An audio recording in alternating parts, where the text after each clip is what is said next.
বুধবার উত্তর ত্রিপুরা জেলা কাঞ্চনপুর আনন্দবাজার কংগ্রেস ভবনে অনুষ্ঠিত হল সংহতি পদযাত্রা। বিপুল সংখ্যক কংগ্রেস কর্মী সমর্থকরা বাজারের বিভিন্ন সড়কে প্রতিবাদ মিছিলের মাধ্যমে সংহতি পদযাত্রা পালন করেন। পদযাত্রায় উপস্থিত ছিলেন রাজ্য কমিটির সদস্য সহ কাঞ্চনপুর ব্লক কংগ্রেস সভাপতি থেকে শুরু করে তৃণমূল স্তরের কংগ্রেস কর্মীরা।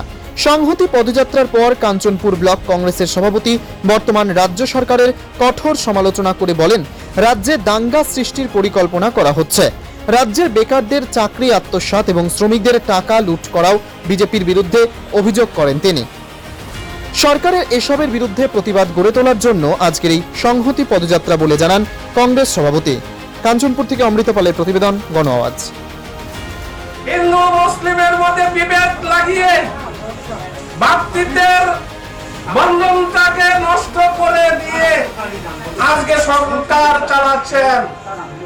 তার জন্য আজকে আমরা আনন্দবাজারে কাঞ্চনপুর ব্লকের উদ্যোগে সংহতি পদযাত্রা শুরু করেছি বিজেপির বিরুদ্ধে।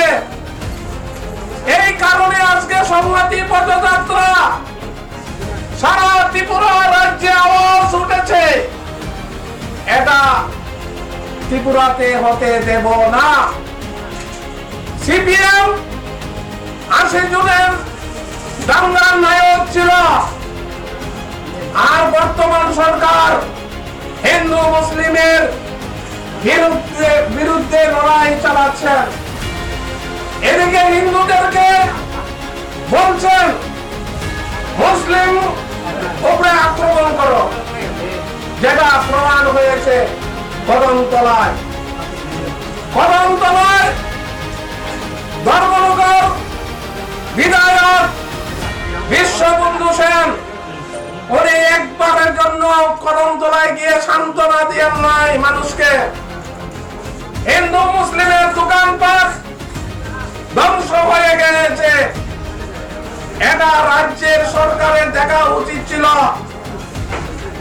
কিছুদিন আগে সোমবার আমাদের কংগ্রেস নেতা সুদীপ বর্মন, আশিস সাহা প্রেসিডেন্ট, ওনারা কদমতলায় এসে মানুষকে সান্ত্বনা দিয়ে গেছেন।